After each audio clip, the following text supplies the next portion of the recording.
Oh my goodness, almost an hour late, three-quarters of an hour late, but at least I'm jumping on here. Yeah, I was just interviewed by Becky Shepherd on Instagram. Becky the Healthy Girl, I think is her Insta name. And so I was looking into my history of many interviews, etc. And I thought at least I should play something here that was, I think, in 2020, an interview with an Australian show.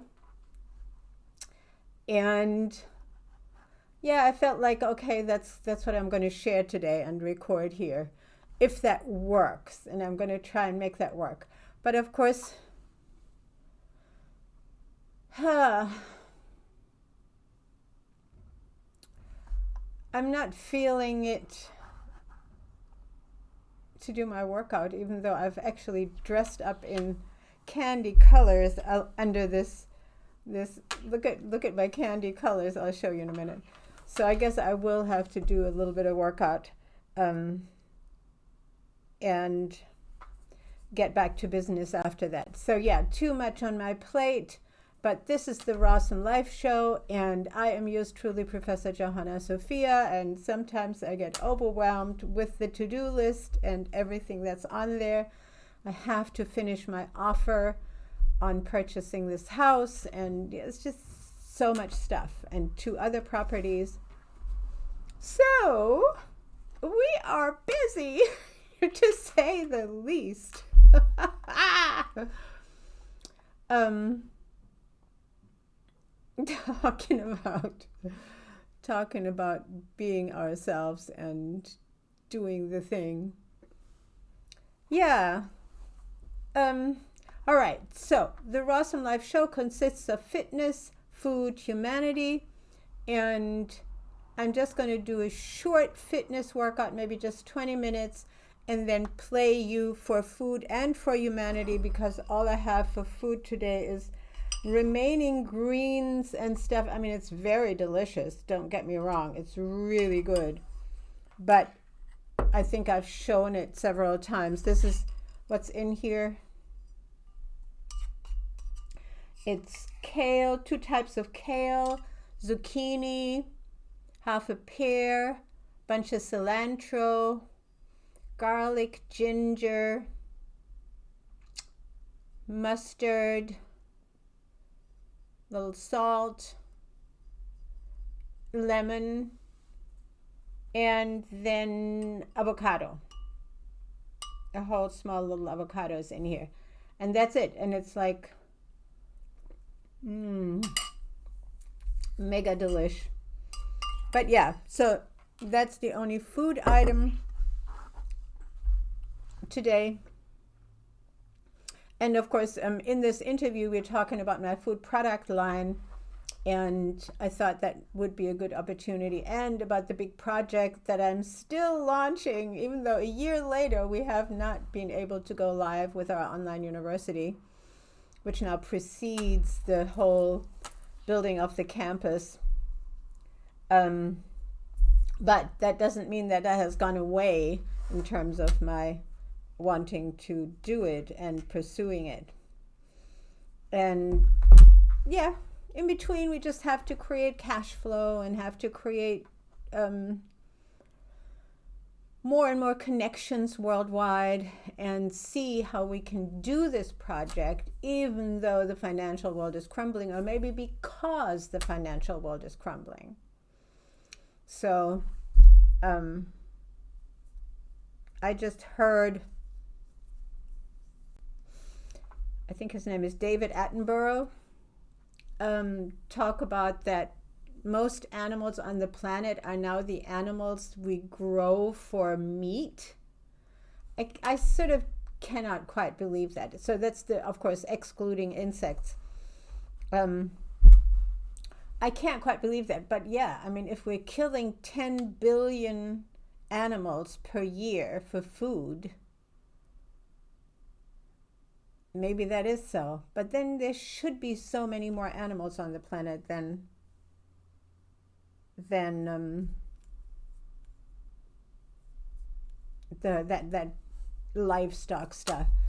But it's gross. I mean, the bottom line is that it's totally gross, totally unhealthy, totally stupid, running our own health into the ground with this kind of food production and the planet's health into the ground.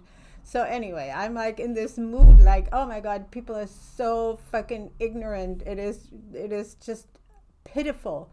So I must pursue this project which is an educational project. Please check out, I'm going to put it in the chat again, rawsomelifeglobal.com.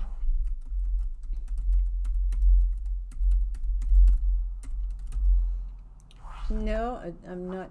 Oh, I'm on the fucking wrong keyboard. Watch your mouth, Johanna.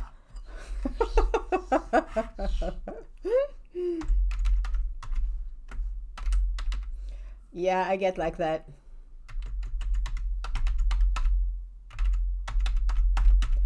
rawsomelifeglobal.com. And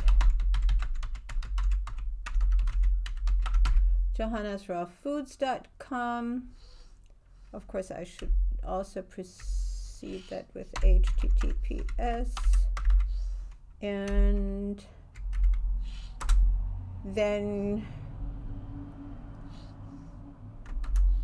go to the free recipes page and get your free ebook entitled Awesome Chocolates.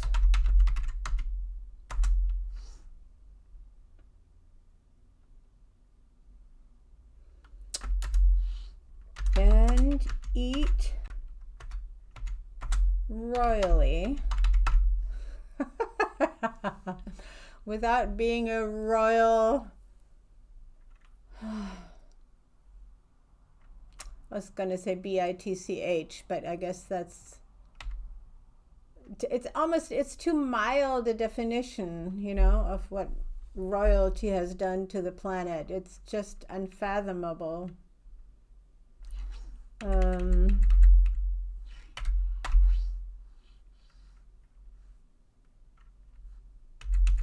Let me just change it into luxuriously. That's right.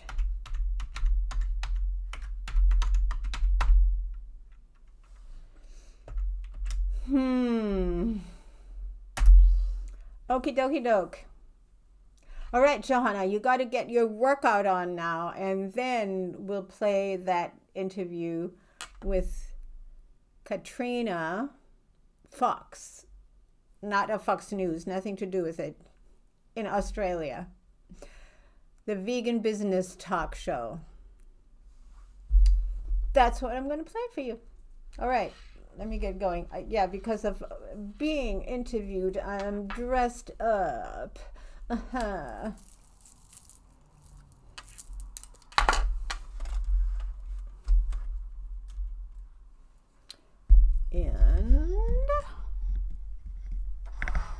the microphone and the jingles. And the jacket.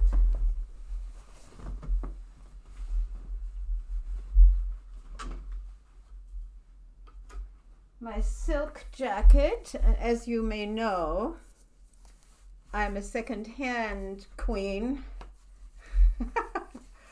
All my clothes, except for my organic leggings, come from second-hand stores.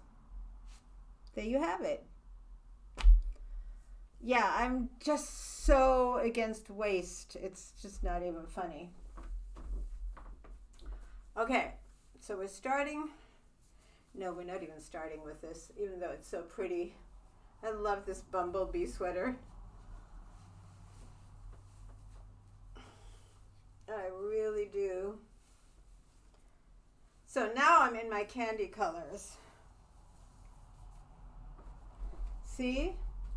And I can even add some more candy color because this one I think I can wear for workout. Yeah! My face is going candy colored too. Okay, reach. 2. It's so nice outside. I want to go outside and lay around in the sun. 5, 6, 7, 8, and swing. 2, 3, 4, 5, 6, 7, 8. I love you, my planet. I love you, my sunshine. I love you, humanity. I love you, my body. Okie doke. Excuses. And twist. 2. I'm just going to do a short twist. Maybe tomorrow we're going to do a real full workout with a couple of hundreds. 8 and 1, 2, 3, 4, 5, 6, 7. Just 2 more. 1, 2, 3, 4, 5, 6, 7, 8. Last one. Oh, it feels weird to do such few. 5, 6, but nothing is knocking. 8. And knees, hip, waist, chest, shoulders, neck, eyes. Other side, knees, hip, waist, chest, shoulders, neck, eyes. Yaha! We can do this, we can do this, we can do. We can do, definitely. We can do this. And and down. 2, 3, 4, and up. 6, 7, 8, and down. 2, 4, and up. 6, 7, 8, and down. And up. And down. And up. Double. Down. Up. Down. Up. Down. Up. Down. Up, down, and bounce. Down. And bounce. 2, 3, 4, and 5, 6, 7. I'm speeding it up. Down. 2, 3, 4, and bounce. 6, 7. Up to the side and bounce. 3, 4. The bigger you make the bounces, the harder it is. 8 and other side.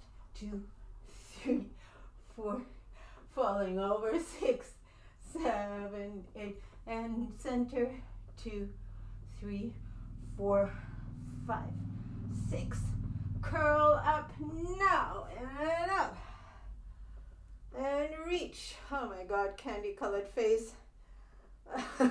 Pink. 6, 7, 8. And you.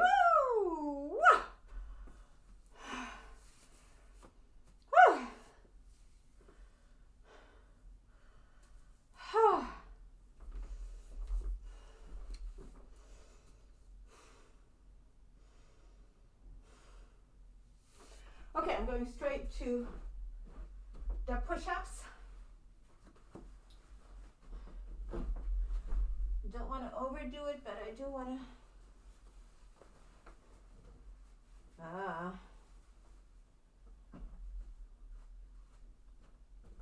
Okay.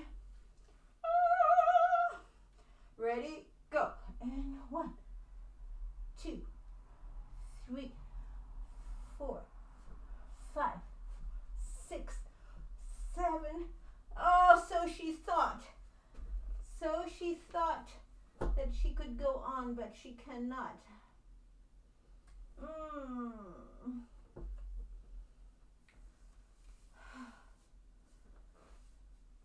I want to go in the sun. I think it's 60 degrees out there now. And we're in mid-February. 15th to be exact. Okay. Another round.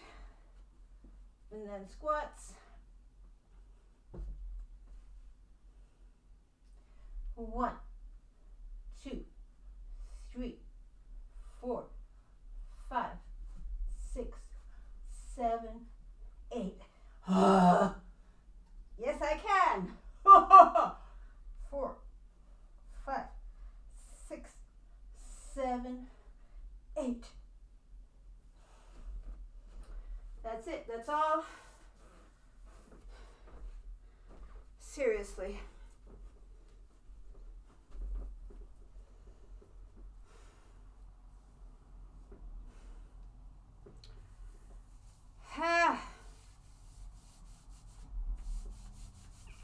I'm still suffering from the 100 each day in a row last week.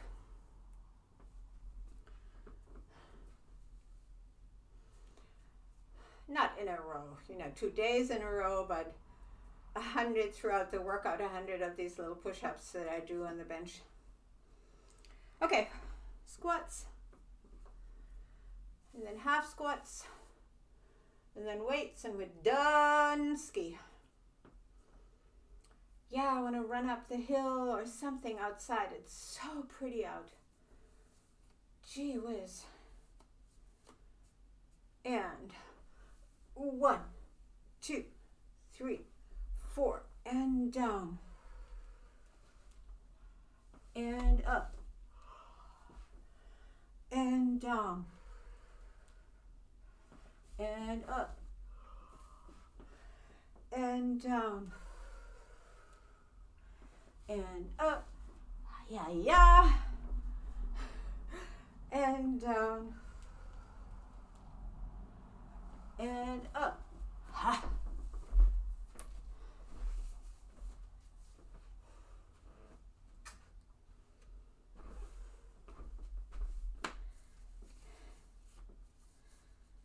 And I feel like, okay, I'm done. But I got to do at least 20. Okay, window open, please. Now what's scratchy here? Don't know.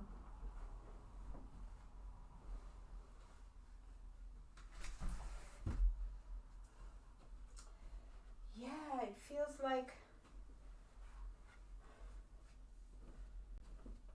the snowballs and the daffodils are going to pop out any minute.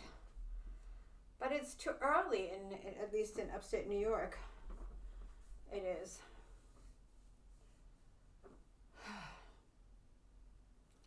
Didn't put light on my face either.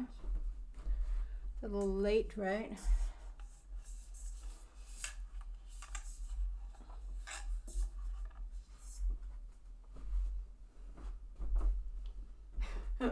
Like it makes any difference when the sun comes blaring in there. Nothing can beat that shit. All right. And let's do 10. And 1. Up. And 2. Up. And 3.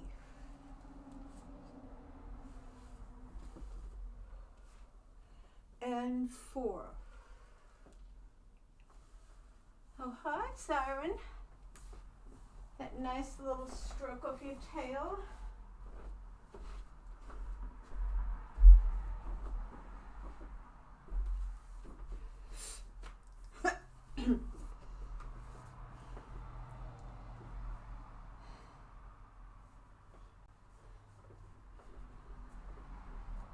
And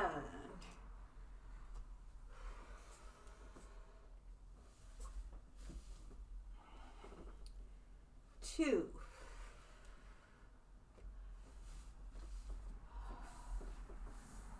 This is how you do it, she says. You just stretch and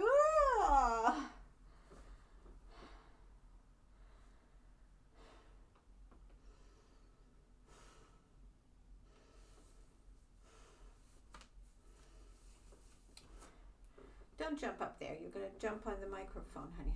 Yeah, go around. Thank you.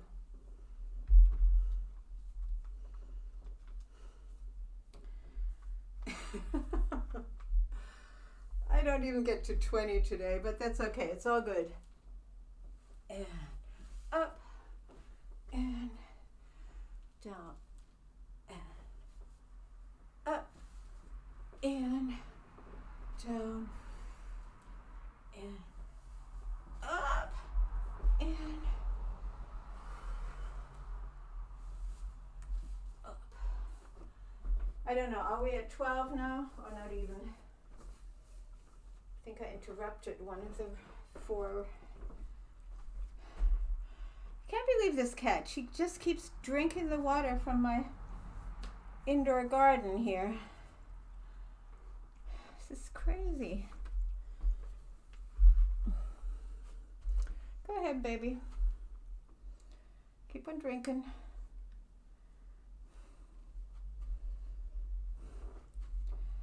Now when I want to take a picture, she stops. But there she goes again.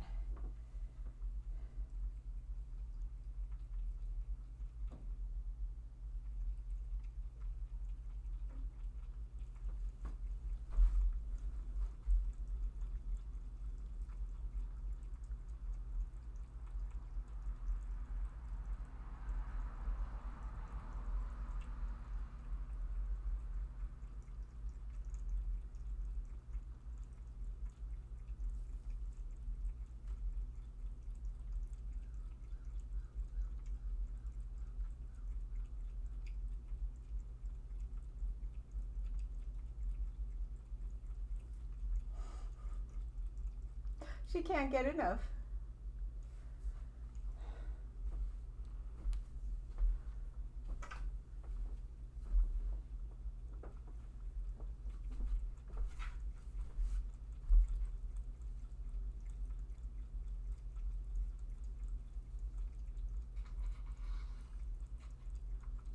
She can't get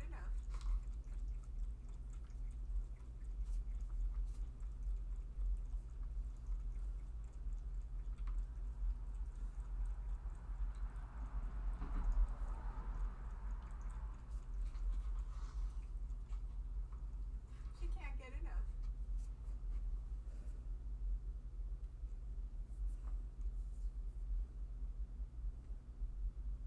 Okay, stop this nonsense, Johanna, for later.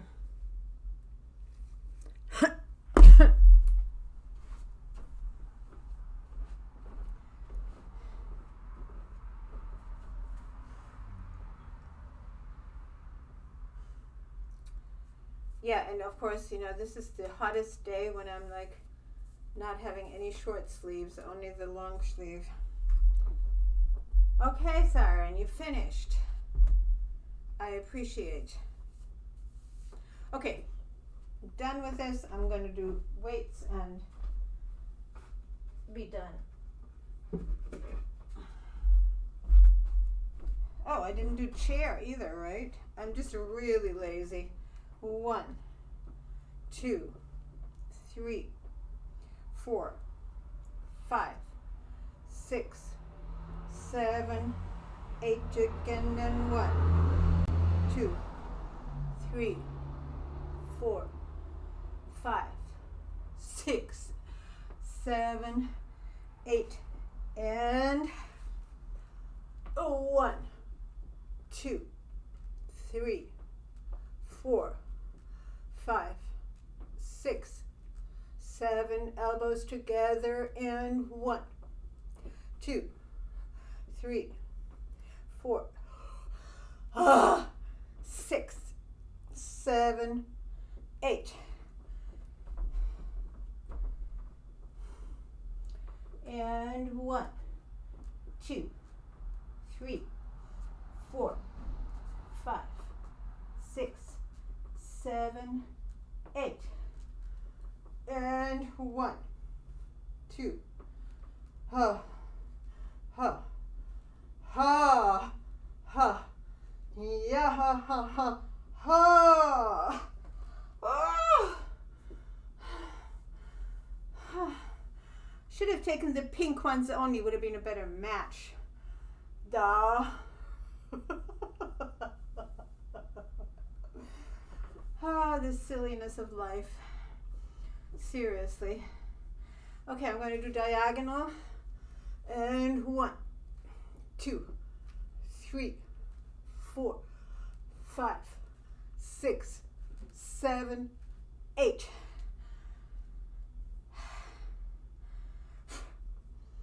Yeah, 3 days in a row is just too much. And 1, 2, 3, 4, 5, 6, 7, 8. Eating my hair. Ah, seriously, when that stuff gets into your throat, nasty. That's it, guys. That's it for today. I'm going to do belly in my bed before going to sleep because I do all these leg lifts and stuff. It's going to be good enough.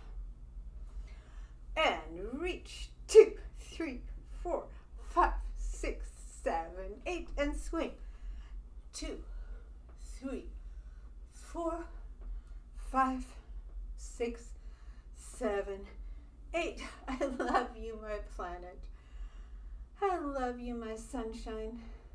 I love you, humanity. I love you, my body. So yeah, if that is true, that most of the planet's animals are now in these horrible situations of livestock, animal meat factories. Okay, factory farms. Sweetie Pie, get down from there because I'm going to close this. You can go out again in a minute. Yeah. All right. Now I said I'm going to play this thing, and then I'm going to email in my offer for the purchase of this house, because no, I am not owning it right now. It's a big ass house with 3 parties and a 2-point-something acre lot, and yeah, it does require a lot of repairs and stuff, but that too can be done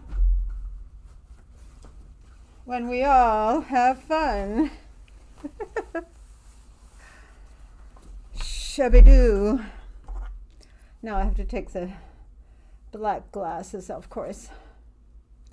Oh, these are the ones that make a mark on my nose, because they're really the emergency ones, you know, that you keep folded up somewhere in a baggie, just in case you lose the real ones. I did lose my red ones, so now I only have the brown ones, which work with the bumblebee top. Okay, let me see. So this would be the food part, and we're talking about my factory. And let me see if I can make this full screen, and let me see if that can work. Hello everyone. Okay, hello everybody. We don't want to cut that off, or maybe we can. Yay! Everybody, and welcome to Vegan Business Talk. I'm your host, Katrina Fox, and my guest today is Johanna Sophia. Now, Johanna has got a very varied career. After a music, film and writing career that saw her travel the globe, Johanna, who was raised in Germany, settled down in the United States and raised her children.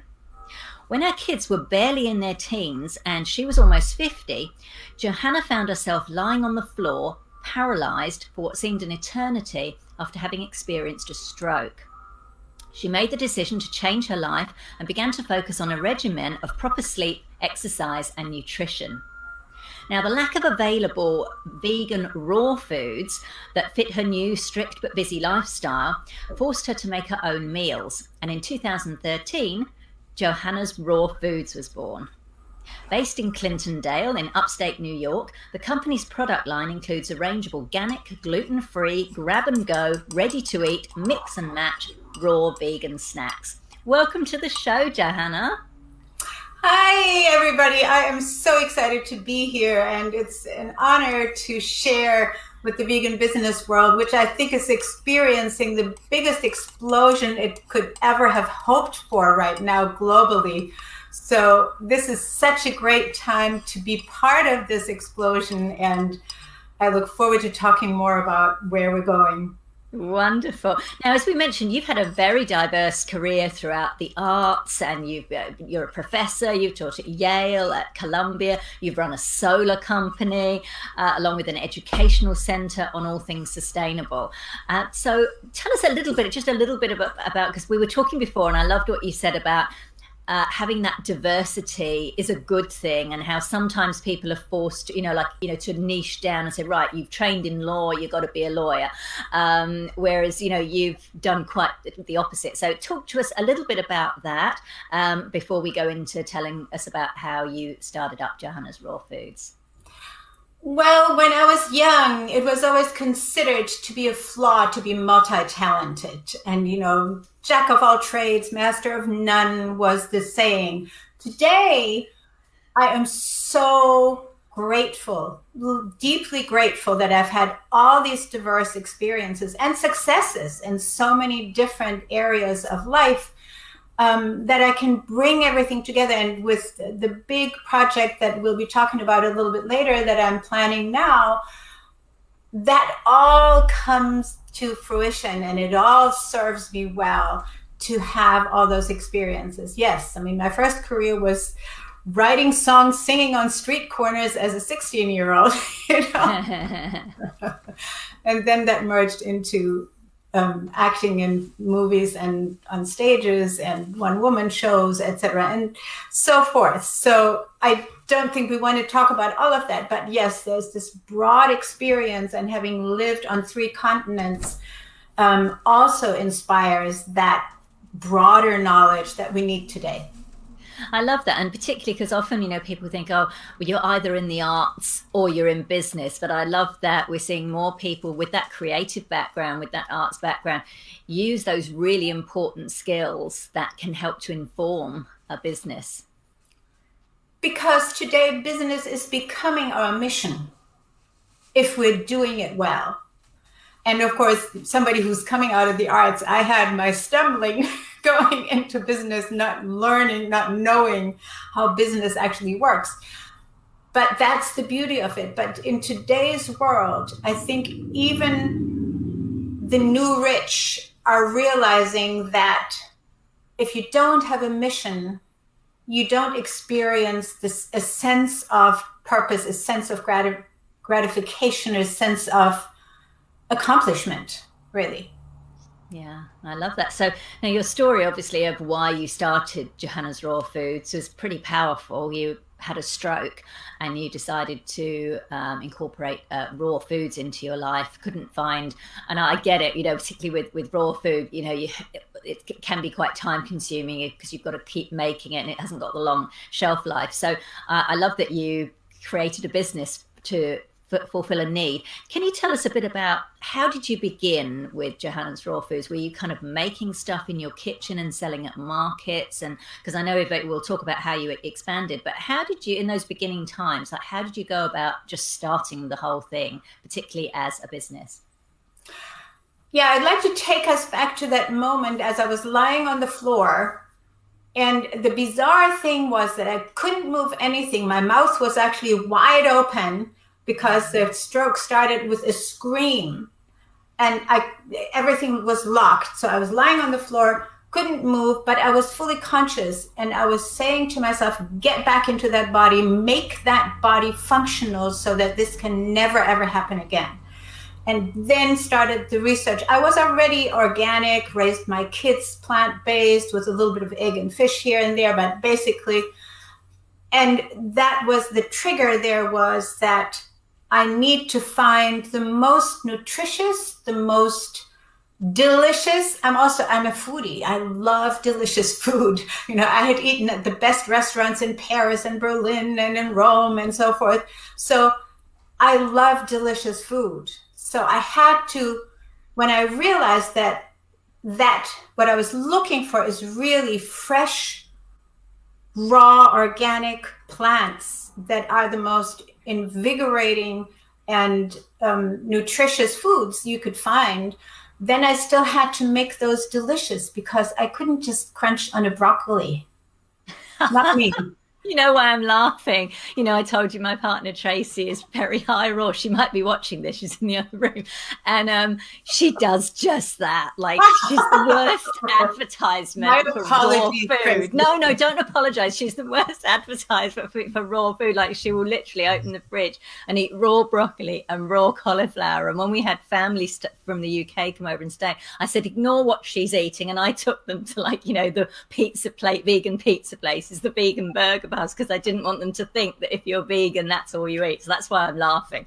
But yeah, carry on. I completely agree with you. It needs to be delicious. So the proverbial carrot sticks and celery, right? Just didn't work for me. I knew that. So I immediately started saying to myself, all the delicious foods, why not recreate them and the flavors and the spices in raw? And we already had dehydrators. That was something that was established. Victoria Butenko and her whole family had already gone raw and had written about it, how they created all these cakes and desserts. And so I started pretty much immediately making these chocolate mousses, because chocolate mousse was one of my total weaknesses.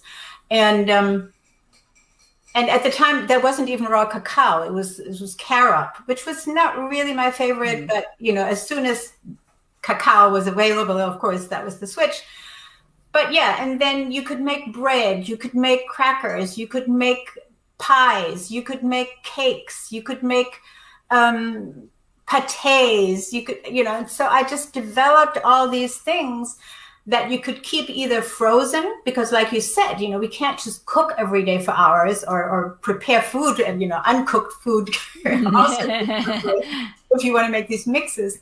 So I learned how to, and breads, you can, you make them, you freeze them, and then you just put them in the dehydrator for a couple of minutes to thaw out, and you have your raw bread. So I started experimenting with those things.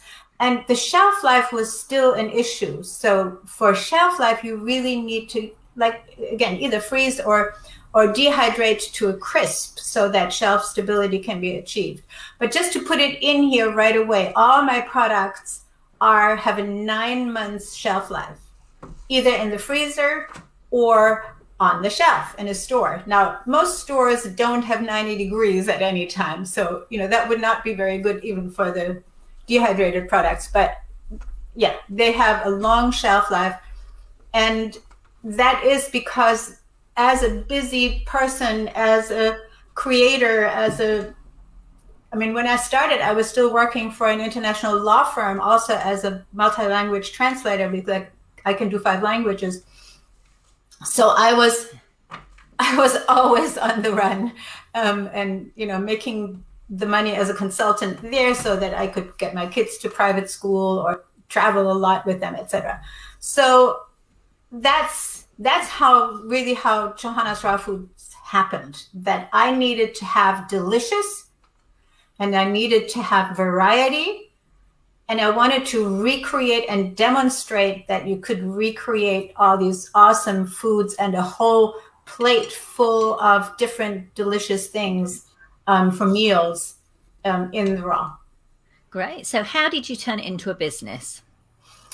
Yeah, that was actually an interesting process. My very first, I just hardly talk about it ever, but my very first experiment with that was to create Cranny Lion crackers. And that was crackers that contained fresh dandelions and cranberries and were spicy with cayenne. Very delicious concept. But of course, where in the world do you get cranberries and dandelions year round, that are fresh and wild? So I actually did sell to a couple of stores, and the kids were young, just sort of still middle schoolers, and were making these. And we made cranialion crackers, and we made apple oat cookies. And those sold in like 2 or 3 stores.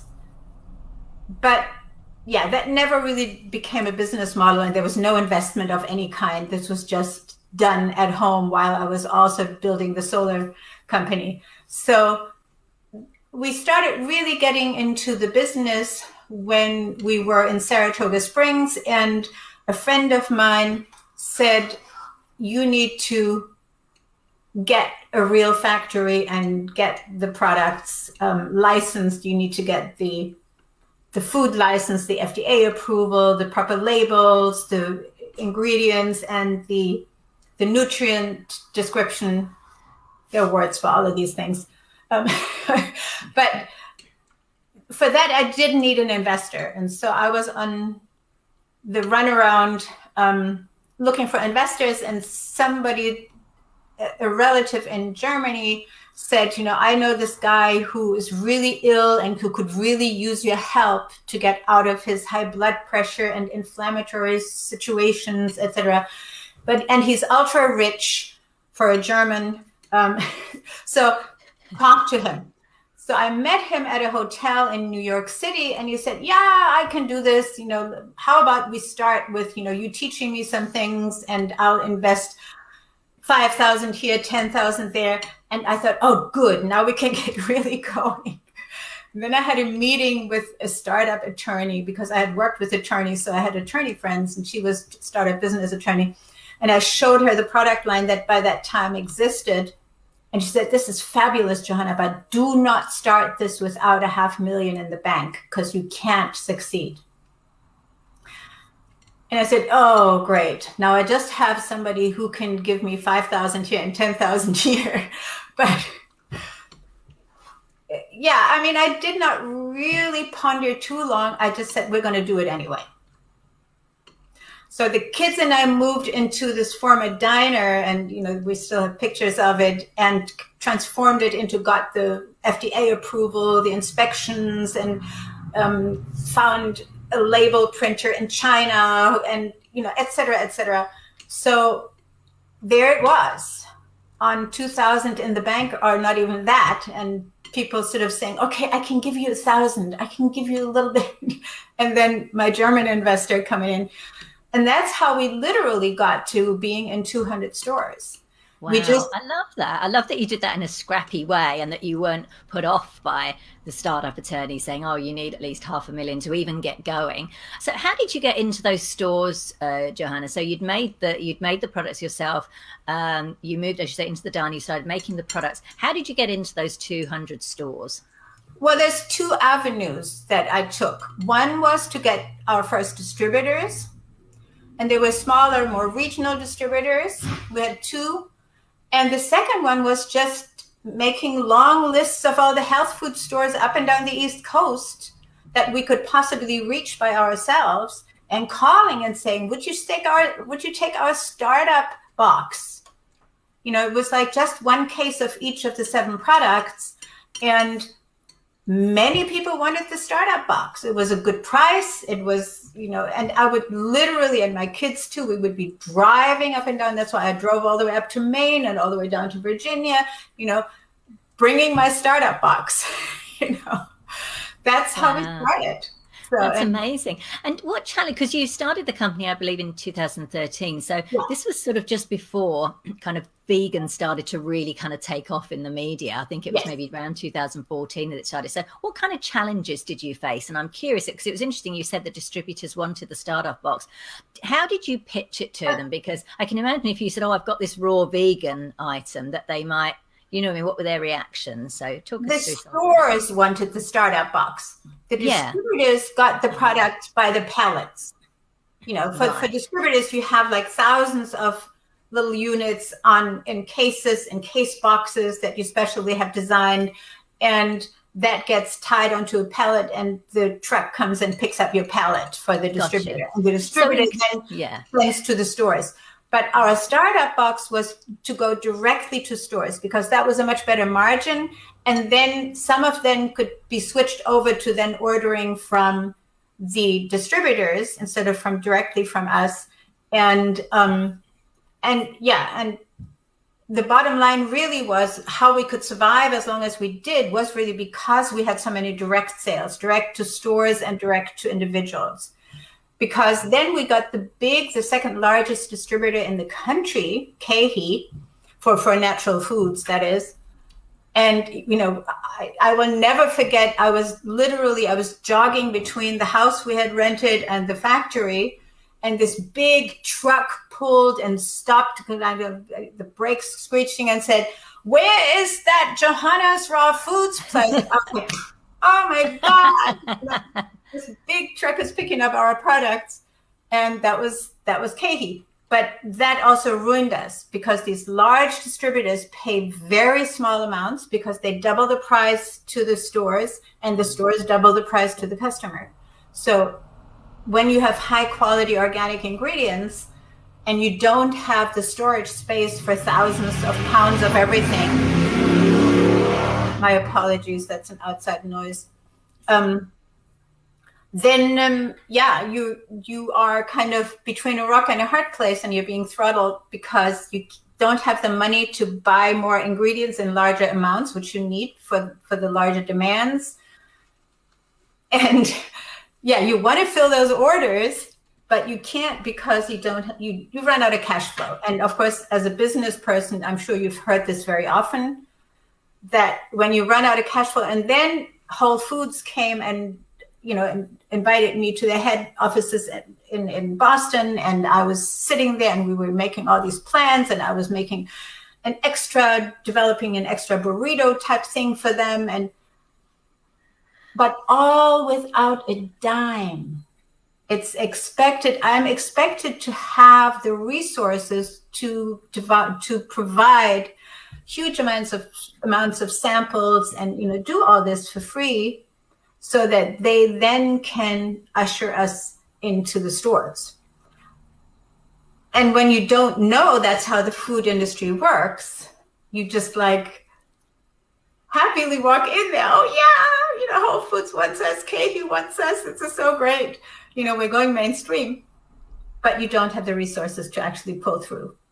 And you get paid late as well, I believe as well. It's like you've got to wait, and sometimes it can be 3 months or more before you even get paid, which can be tricky. That's an interesting one. I think it's great. I appreciate you sharing that, Jana, because I think a lot of people do kind of go, oh my God, yay, we're going mainstream, but they're not realizing the margins, and that you can sometimes end up making very little profit when you're going that route. And it's interesting that the direct to sale route has been successful for you. And I think we've seen a lot of that during the 2020 and the whole COVID thing. A lot of businesses have pivoted to that direct to consumer, where obviously the profit margins are greater. I just want to take you back out of curiosity. It was just interesting that the stores and the distributors were willing to take on a raw vegan product. And I'm curious about how you kind of pitched that and got their interest in the first place, because I noticed certainly your packaging is beautiful. It's very colorful, because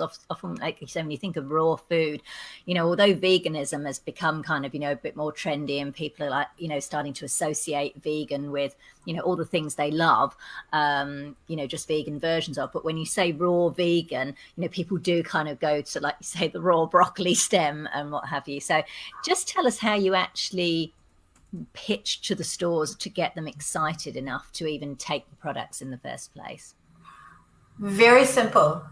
Delicious raw additions to any diet, or delicious, highly nutritious additions to any diet.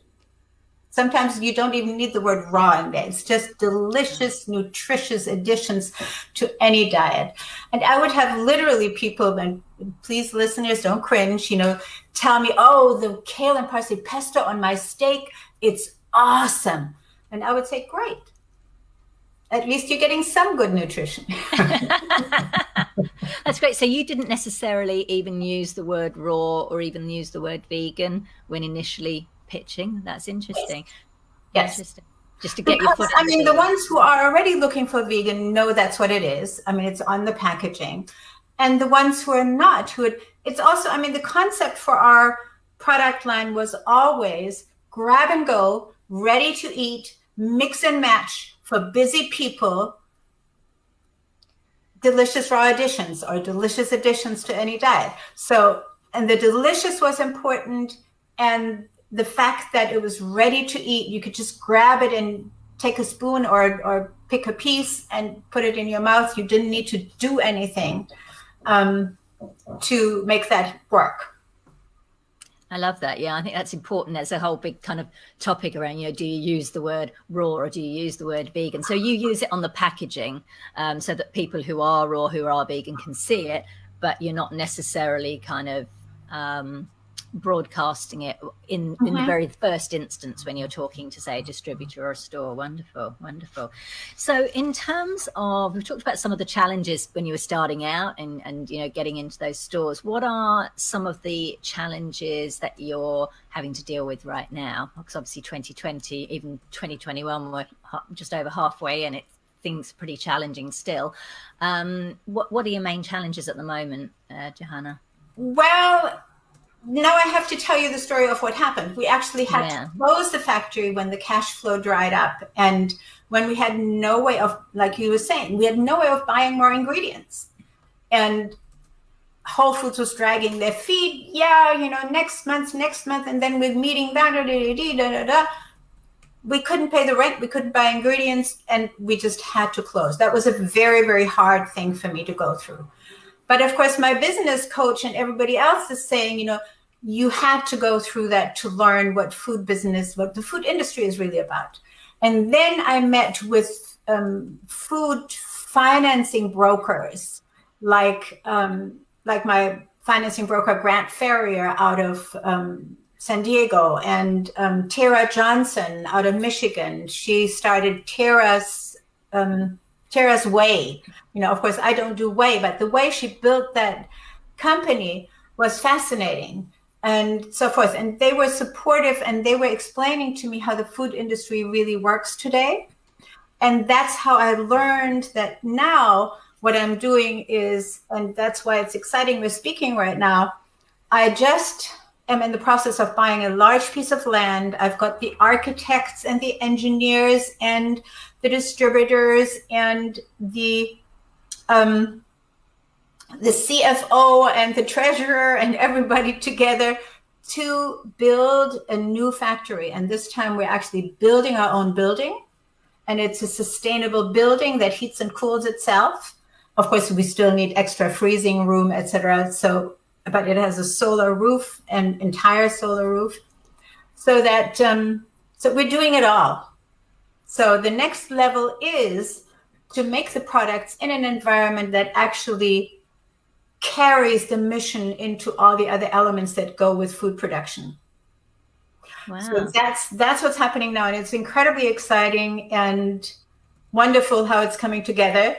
Yes, we don't have all the 7 million in the bank yet, but that's what it is. And now I know so much more about how the world crumbles in terms of the food production. And when Grant Ferrier told me that, Johanna, new food products have a break-even date of 5 years in. So until you get to 5 years, you're pumping in investments. And it has a profit time span typically at 7 years, between 7 and 10 years, he actually said. So that's how crazy the food industry is. Wow. So you're in it for the long haul. Right. You're in it for the long haul, but you're also creating a mixed media industry, so to speak. That's what we're doing. In this building, we also have apartments that are sort of kind of separate, but are benefiting from the same bio construction. And we have an academy teaching, again, coming from my coaching, teaching raw chef and sustainable life coach. So the people who are learning with us, it's a whole structured program. We'll be learning how to be raw chefs in all sorts of situations and teach others how to switch, for example, their corporate kitchens into more sustainable and healthier lifestyles, etc.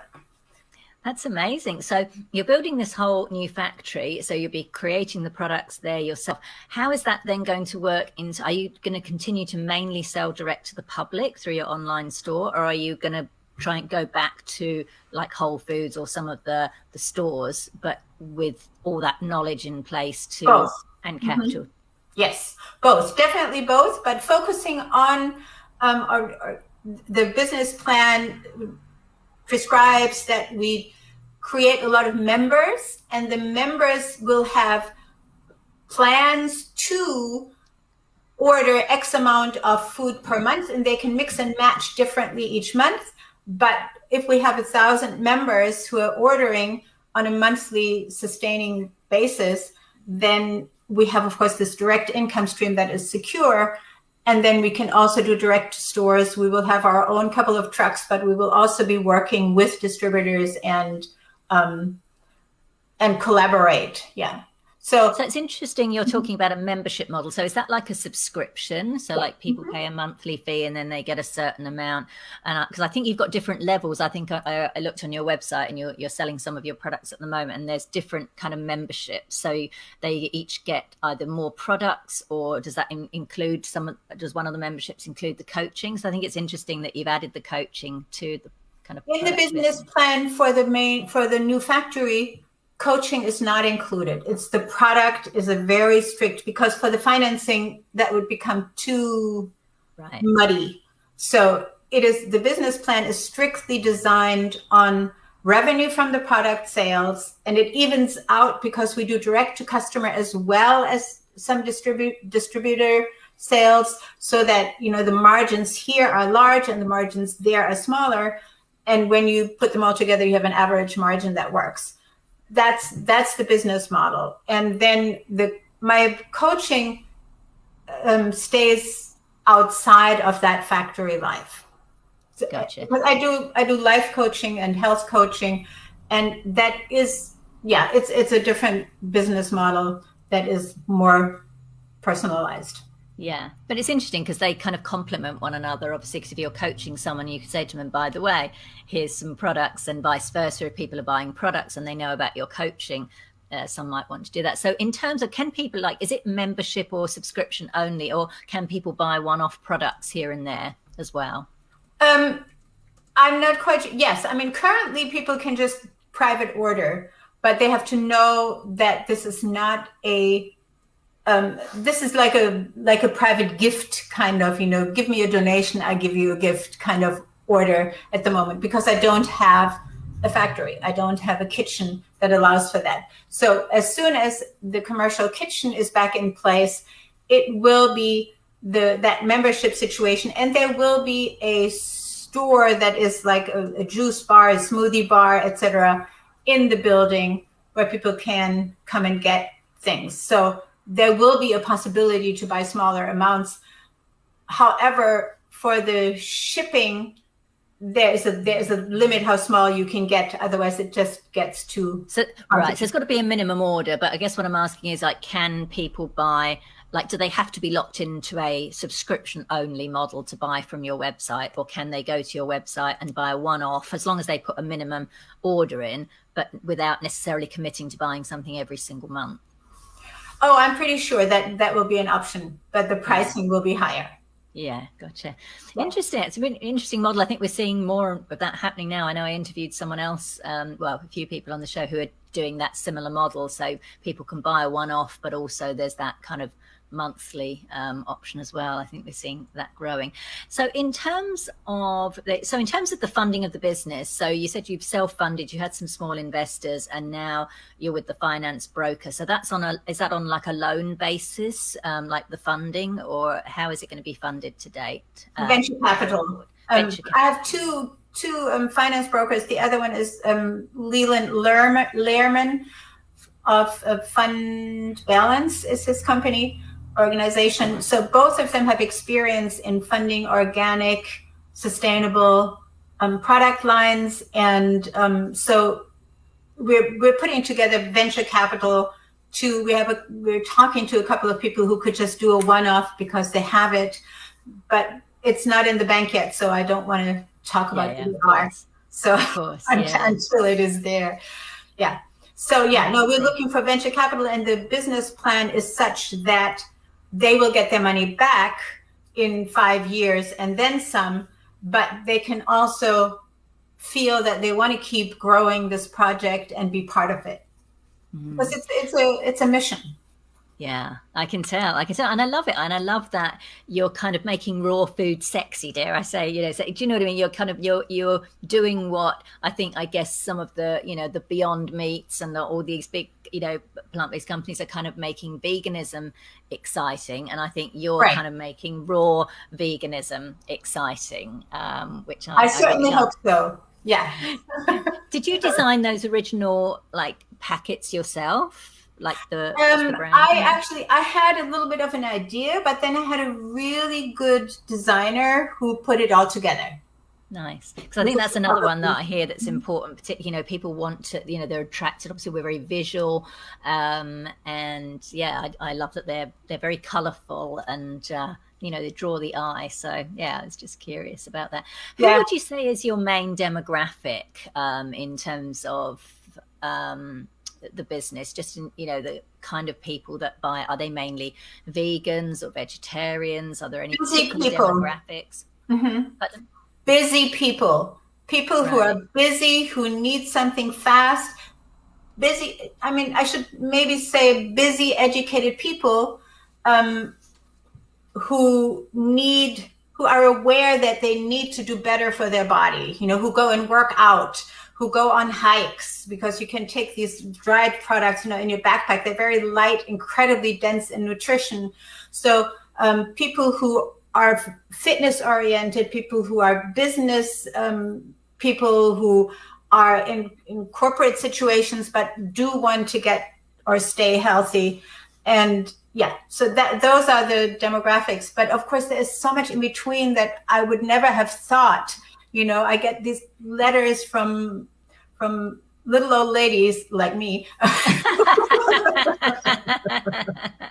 who will say, "Johanna, you saved my life. I just hated going healthy, and all the desserts were just tasted like cardboard." I have this one, until I found yours, and they are so delicious. So those kind of things, of course, make my life, make me smile. Yeah. No, I love that. I love that. So just finally, Johanna, well, you've kind of touched on this already, but I was going to ask you about any kind of key lessons that you've learned that you'd like to share. I think you've kind of shared some of that, particularly around knowing about the food business and what's involved. But anything else you would like to share, and also anything you'd like to share for, about your plans for the future? I know, again, you've touched on that, but anything else you'd like to add? Yeah, of course, catchphrases are really important. First raw fast food was one of our catchphrases. We are the first raw fast food. Oh, that's good. That's good. That you can just grab and go anytime, anywhere. Another thing that we're modeling ourselves a little bit on Amy's Kitchen. Oh, yes. Yeah. We've got some of the pea soup in the cupboard. So, and Amy's, of course, now also has restaurants, grab and go restaurants. And it has grown into a $1 billion business. So Amy's in the raw kind of as a business model is that keeping the integrity, keeping the wholesomeness, keeping the flavorfulness. And I love spices and all of that. So, and I want young business-minded people to understand that in the food industry, you can only succeed today if you can scale, meaning if you can sell by the thousands or hundreds of thousands of units. Anything small, and I've seen so many come in.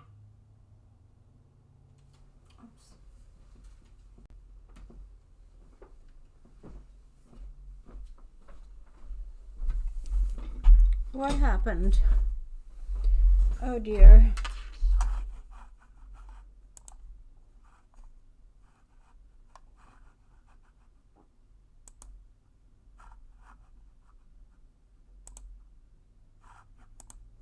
Oh, we're frozen. don't know why. The recording is still working, and I'm just going to step out of here. But I think you got most of the valuable talk anyway. And we are going to go back to me in real life, me in live. So that was now almost 2 years ago, and we still haven't built the new factory. We still haven't even acquired the land because a lot of things kind of fell apart and other things came about. But we're just about to put it back together, and of course we have put the online university together in the in these last 5 years. It's incredible, and it's kind of sad. And even people who are really loved, like Lydia's Organics, and they've just disappeared because we haven't learned, or I now have learned, that the world is what it is. There are 8 corporations controlling the food market worldwide. 8. If you don't understand that, and if you want to get in there, you have to know that, and you have to know how to balance your, for example, I say in my promotion that all my foods are based on American mainstream flavors. Oh, nice. I have a cashew dream cheese. I have a chocolate mousse. I have truffles. I have crackers, crackers and cheese, of course, etc. So those are items that I think matter to make things both accessible and exotic enough for people to.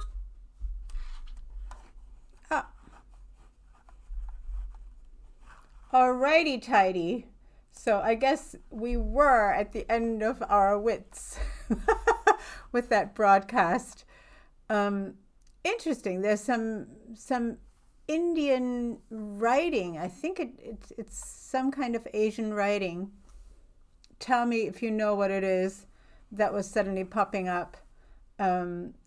So even though this is, I just Googled myself and that's what came up, you don't know which upload you are seeing somewhere, right? But all good. I just wanted to share, that's just one of lots and lots of interviews that I've done where you can get more of an insight into one aspect of who I am and what I do, and that's the Johanna's Raw Foods and the Rawsome Life Project. So, if you want more, there's other interviews with restaurant owners or with other vegan or natural food people. Honestly, I've never made a list of all the interviews that I've done. Not very organized, and it's one of my flaws. So I need somebody to help me organize my life. And hopefully that will happen again soon so that I have that kind of assistance whereby I don't have to fail myself by not knowing what all the things that I've done. But yeah, that's it for today. So the humanities part is just that, we all have to try and contribute whatever we can. And of course, for me, that is these projects and these launches and also spreading of the word that you too can participate in what I'm doing if you don't want to do your own thing, or you can bring your own thing to what we're doing at Rawsome Life and see whether it's a match. For example, I have a young gardener who does permaculture and who's really looking forward to working with us. And, there's always people that I meet. Just last night, I got a text from a friend, Victoria Moran, who is a wonderful vegan chef in New York City and would love to also teach, and was asking, how things are going with the Rawsome Life Project. So it's awesome that there's always this possibility to connect and collaborate. And that is so much part of my mission, transitioning from competition to contribution So I have never been worried about, oh my God, I can't, talk to them because they're doing the same thing. They're going to steal something from. No, that's gone. That's past history. We are entering into an age where we collaborate and share and mutually support, where we don't grab it all for ourselves and hold on to it for fear of being robbed, right? No, we all grow when we grow together. That's my final word for today. See you guys tomorrow. Ciao for now. Lots of love.